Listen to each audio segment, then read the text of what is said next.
what I am learning about trimming your hair is that that part of your hair does not have the cortex or the protective covering that your mids and your root part of your hair has, which is why it is the most sensitive to break off and that kind of thing. Your hair grows from the root, not from the bottom. So your hair is constantly growing unless you have a hair growth or scalp issue. So as your hair is constantly growing, yet your hair is not lengthening, it is because your ends are not being cared for. Most professionals will tell us to trim those ends to keep them healthy. And that helps. I used to do all my life, trim my ends, and my hair would grow longer. So I'm not against trimming ends.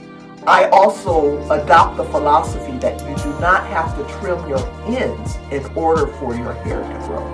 If you take care of the total of your hair, from root to mid, that root to mid is going to eventually become your ends. So taking care of the root of your hair, your scalp, the roots of your hair, the mid part of your hair, it's going to allow for your ends to be healthy as well. And I've been doing that, and I'm watching that, hey, my ends are not so bad when I get ready to do my flat iron, which is usually every month. I'll flat iron my hair once a month, and I don't put heat on it after that.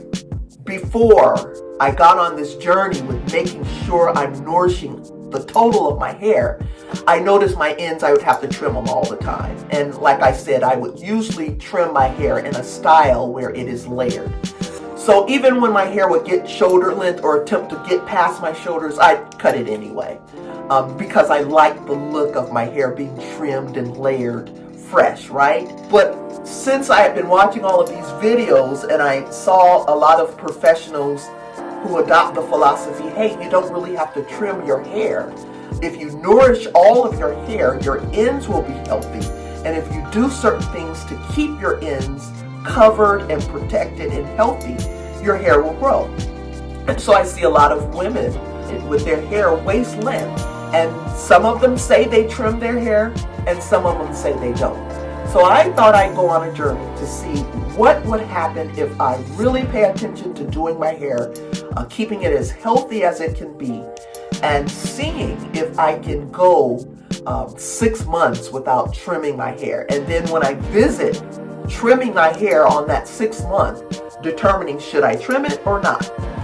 There's one natural hair professional that I watch also, and he talks about the women that and men that he does hair. They wear their hair in a natural state. Now I'm going to be flat ironing my hair and wearing it naturally outside of my flat iron. And so when I come on, you're going to see me coming on pretty much flat ironing like I did on my last video. And that was my first test run. I said, let me put the camera in front of me and let me do my hair. I didn't plan on posting until I actually looked at it, and I said, let me put some music behind it and I'll do it. I'm not going to be all wearing any makeup or nothing. Maybe sometimes I'll come on and be dolled up, but pretty much when I do my hair, I'm just wearing my pajamas and throw on a t-shirt or something. And this is all me. This is what you're going to see.